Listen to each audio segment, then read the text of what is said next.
یعنی یہ دباؤ شدید ترین بڑھا کے شہباز گل کو گرفتار کر دیا، کمانڈوز تعینات کر دیے، رینجرز وہاں پہ آ گئی، پولیس کمانڈوز آ گئے، سب نے آ کر گھیرا ڈال لیا، وارنٹ آئی جی کے حوالے کر دیا گیا، وزیر اعظم ہاؤس سے گرفتاری کا کہہ دیا گیا، شہباز گل کے ٹارچر کی خبریں لگاتار باہر آ رہی ہیں، عمران خان کی نااہلی کا ریفرنس بھیج دیا گیا، اس کی ایک تقریر کو لے کر ایک پورا ایک بہت بڑا معمہ کھڑا کر دیا گیا۔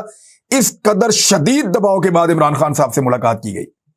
اب آپ سمجھ رہے ہوں گے کہ ملاقات سے پہلے دباؤ کیوں ڈالا جاتا ہے، یہ تو آپ زیادہ بہتر سمجھ سکتے ہیں جس ماحول میں یہ ملاقات ہو رہی ہے۔ بہرحال 23 اگست 2022 اگلا دن جب ملاقات ہو چکی تھی، اس کے بعد کی خبریں دیکھیں۔ مین ہیڈنگ اس کی یہ ہے کہ عمران کے خلاف توہین عدالت کارروائی، خاتون جج کو دھمکی، اسلام آباد ہائی کورٹ کے تمام ججز کا نوٹس جاری کرنے پر اتفاق، لارجر بینچ آج سماعت کرے گا۔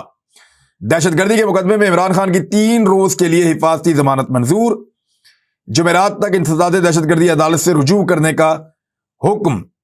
توشہ خانہ ریفرنس میں پاکستان تحریک انصاف کو جواب جمع کرانے کے لیے 1 ہفتے کی مہلت۔ یعنی آپ اگر غور کریں تو یہ شدید ترین دباؤ کا ماحول بنایا گیا تھا اگست کے ان دنوں میں، جن دنوں میں ایک ملاقات عمران خان کی جنرل قمر جاوید باجوہ سے ہوئی تھی۔ دوسری چیز کے اوپر بھی جائیں گے، لیکن مجھے سمجھ نہیں آتی کہ کوئی ایک شخص ہوتا کون ہے جو یہ فیصلہ کر لے کہ یہ شخص میرے ملک کے لیے ٹھیک ہے یا غلط ہے۔ فرض کریں کہ اگر جنرل قمر جاوید باجوہ کے بارے میں کوئی یہ فیصلہ کر لے کہ وہ ملک کے لیے ٹھیک نہیں ہے، فرض کیجئے، تو کیا ان کو اچھا لگے گا؟ حالانکہ ان کے بارے میں فیصلہ کیا جا سکتا ہے، ان کو عہدے سے ہٹایا بھی جا سکتا ہے آئینی طور پہ، اور بنایا بھی جا سکتا ہے آئینی طور پہ۔ ایک مرتبہ ان کو ایکسٹینشن بھی دی گئی ہے، یہ بھی ایک آئینی طریقہ تھا۔ لیکن کیا ایک آرمی چیف یہ کلیم کر سکتے ہیں کہ وزیر اعظم رہتا تو ملک نہ رہتا؟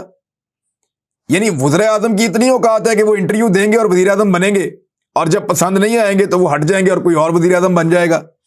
یہ بڑی نامناسب بات ہے، اور ایک ایسی سوچ ہے جو پاکستان کو آگے بڑھنے نہیں دیتی۔ بہت نامناسب بات ہے۔ اس کالم نے بہت کچھ مواد دیا ہے، آنے والے 1 ہفتے تک اس کا پوسٹ مارٹم چلتا رہے گا، جو کچھ جنرل باجوہ صاحب نے کہا ہے، کیونکہ جاوید چودھری صاحب تو سیدھی سیدھی وہی باتیں بتائیں گے جو باجوہ صاحب نے جاوید چودھری صاحب کو بتائی ہیں۔ اب ان باتوں میں سے نکل کے آ رہا ہے وہ آپ دیکھتے چلی جائیے، آپ کو پتہ چل جائے گا۔ ناظرین، ایک خبر یہ ہے کہ پاکستان اور آئی ایم ایف کے درمیان تمام معاملات طے پا گئے، لیکن حقیقت یہ ہے کہ اب پاکستان کی قوم کے اوپر بڑا زبردست قسم کا مہنگائی کا ایک طوفان آنے والا ہے۔ ترقیاتی منصوبے رکنے والے ہیں۔ یعنی اس آئی ایم ایف کے ساتھ جو پاکستان نے یہ معاہدہ کیا ہے، پاکستان کی پوری تاریخ کے اندر اتنا بدترین معاہدہ کبھی نہیں ہوا۔ پاکستان کو اگر حقیقی معنوں میں کسی نے گروی رکھا ہے تو اس معاہدے میں شہباز شریف کی حکومت نے پاکستان کو حقیقی معنوں میں گروی رکھ دیا ہے۔ یہ بچت کرنے کے لیے بالکل تیار نہیں ہے۔ ان کے وزراء کی تعداد کابینہ کی 85 ہو گئی ہے۔ 85 ارکان ان کے جو ہیں وہ کیبنٹ کا حصہ ہیں، جو پاکستان کی تاریخ کی سب سے بڑی کابینہ ہے، اور یہ وہ وقت ہے جب پاکستان کو بچت کرنے کی ضرورت ہے۔ لیکن شہباز شریف صاحب صرف اپنی حکومت بچانے میں مصروف ہیں، اور تمام بیوروکریٹ اور تمام نظام ان لوگوں کا اکٹھا کر رہے ہیں جو کچھ بھی کر کے الیکشن میں ڈیلے ڈال دیں۔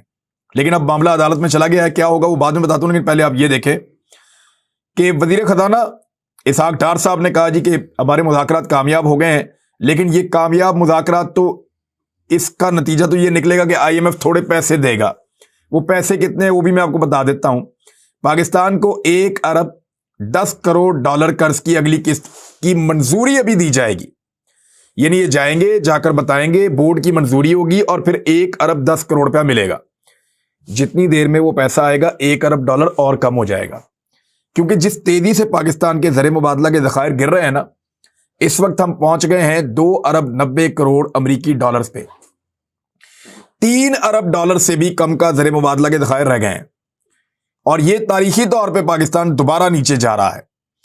جب نواز شریف پہلے وزیر اعظم تھے اور اسحاق ڈار ان کے ساتھ تھے، تو اس دور میں بھی انہوں نے، یہ میں بات کر رہا ہوں 99 والے دور کی، تب بھی یہ زر مبادلہ کے ذخائر کو بہت نیچے لے گئے تھے، بلکہ یہ اپنا ریکارڈ ایسا لگتا ہے کہ اس مرتبہ دوبارہ توڑ دیں گے۔ آئی ایم ایف سے یہ پیسہ جتنے عرصے میں ملے گا، پاکستان اتنا پیسہ خرچ کر چکا ہوگا ایسا دکھائی دیتا ہے۔ دوست ممالک کتنا بھی پیسہ دیں، لیکن پاکستان کی جو ضرورت ہے وہ بہت زیادہ پیسوں کی ہے۔ وہ پیسہ پورا کرنے کے لیے مہنگائی کا ایک خوفناک طوفان آنے والا ہے۔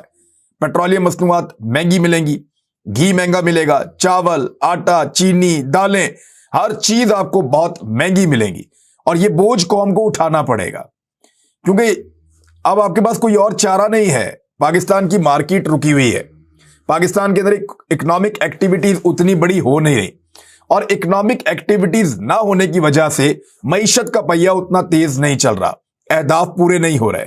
جو چیزیں انہوں نے مان لی ہیں اس میں بدترین مہنگائی ہے، یہ معاہدہ قوم کے سامنے لایا جانا چاہیے، کیونکہ ذرائع سے جو چیزیں پتہ چل رہی ہیں وقتاً فوقتاً باہر آئی ہیں وہ بڑی خوفناک ہیں، اور یہ پورا معاہدہ قوم کے سامنے رکھا جائے کہ انہوں نے IMF کے سامنے ملک کو کس قیمت پر گروی رکھا ہے۔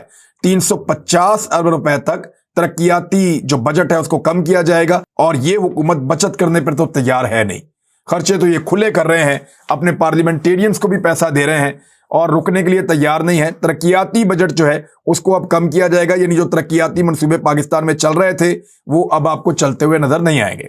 دوسری جانب پنجاب اور خیبر پختونخوا میں انتخابات کے انعقاد کے لیے سپریم کورٹ میں درخواست دائر کر دی گئی ہے۔ یہ اسلام آباد ہائی کورٹ بار نے 90 دن میں الیکشن کی تاریخ کے اعلان کے لیے سپریم کورٹ سے رجوع کر لیا ہے۔ اسلام آباد ہائی کورٹ بار کے صدر شعیب شاہین کی جانب سے درخواست سپریم کورٹ بار کے صدر عابد زبیری کے ذریعے دائر کی گئی ہے۔ درخواست میں استدعا کی گئی ہے کہ supreme court election commission of Pakistan اور گورنرز پنجاب و KPK کو انتخابات کی تاریخ کے اعلان کا حکم دیں۔ درخواست میں کہا گیا ہے کہ سپریم کورٹ حکم دے کہ 90 دن کے آئینی مدت کے اندر انتخابات کا انعقاد یقینی بنایا جائے۔ اسلام آباد ہائی کورٹ بار کی درخواست میں پنجاب اور خیبر پختونخوا کے گورنرز اور الیکشن کمیشن کو فریق بنایا گیا ہے۔ اس کے علاوہ درخواست میں وفاق اور دونوں صوبائی چیف سیکرٹریز کو بھی فریق بنایا گیا ہے۔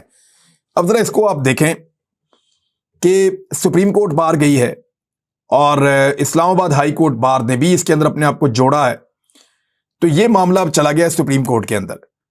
ایک دن پہلے کے یعنی کل کے سپریم کورٹ کے جو ریمارکس تھے چیف جسٹس آف پاکستان اور دیگر معزز جج صاحبان کے، وہ یہ تھے کہ جس طرح کا پاکستان میں ماحول بنا ہوا ہے اس پہ ان کے یہ تھے کہ عوام فیصلہ کرے، اب یہ معاملات عوام کے پاس جانے چاہیے۔ ایک فریش مینڈیٹ کا پاکستان تقاضا کر رہا ہے نا، تو وہ میں نے آپ کو پچھلے ویلاگ میں بتایا بھی تھا کہ اس وقت سپریم کورٹ کی جانب سے جو ڈائریکشنز آ رہی ہیں وہ یہ بتا رہی ہیں کہ ان کو بھی یہ نظر آ رہا ہے کہ پاکستان کا حل نئے عام انتخابات کے اندر ہے۔ اب نئے عام انتخابات کے اندر جانا بہت ضروری ہے، اور اس کے بغیر پاکستان آگے بڑھے گا نہیں۔ تو یہ سپریم کورٹ کے اندر درخواست چلی گئی ہے، اس درخواست کے بارے میں اب کیا بنتا ہے آنے والے دنوں میں آپ کو پتہ چلے گا۔ دوسری جانب PMLN نے بہت سارے جلسے جو ہیں وہ شروع کر رکھے ہیں، لیکن ان کی پارٹی کے اندر ایک تقسیم بڑی واضح ہوتی چلی جا رہی ہے۔ جیسے چودھری نثار علی خان صاحب چھوڑ گئے تھے، جیسے مفتاح اسماعیل ناراض ہیں، جیسے شاہد خاقان عباسی ناراض ہیں، ویسے بھی سردار مہتاب وہ بھی ناراض ہیں۔ یہ بڑے سینئر عہدوں کے اوپر رہے ہیں PMLN کے، اور خیبر پختونخوا سے PMLN کے سب سے سینئر رہنما ہیں۔ ان کا یہ ماننا ہے کہ پیسے والے اور ایسے لوگ جن کے پاس وسائل زیادہ ہیں، جو سیاسی نہیں ہیں لیکن ان کے پاس پیسہ زیادہ ہے، ان کو عہدے بانٹ دیے گئے ہیں، اور ان کے ذریعے سے خیبر پختونخوا کی سیاست چلانے کی کوشش کی جا رہی ہے۔ اور عمران خان صاحب نے ایک بڑا سخت سٹیٹمنٹ دیا ہے اس سارے معاملے کو لے کر، جس میں وہ یہ کہہ رہے ہیں کہ انتخابات اپنے ٹائم پر کروائے جائیں، کیونکہ دیکھیں انتخابات ٹائم پر ہوں گے تبھی پاکستان آگے بڑھے گا۔ عمران خان صاحب کا جو ٹویٹ کے اندر کہنا تھا کہ ملک میں آئین کی بالادستی کا راستہ صرف عدلیہ کے پاس ہے، بروقت انتخابات کے انعقاد کے لیے صرف عدلیہ سے امید ہے۔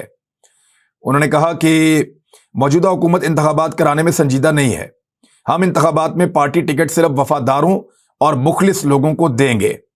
اور APC کے بارے میں انہوں نے کہا کہ APC بلا لیں، جانے یا نہ جانے کا فیصلہ بعد میں کریں گے، پہلے حکومت دہشت گردی کے خلاف APC تو بلا لے، پھر ہم دیکھیں گے۔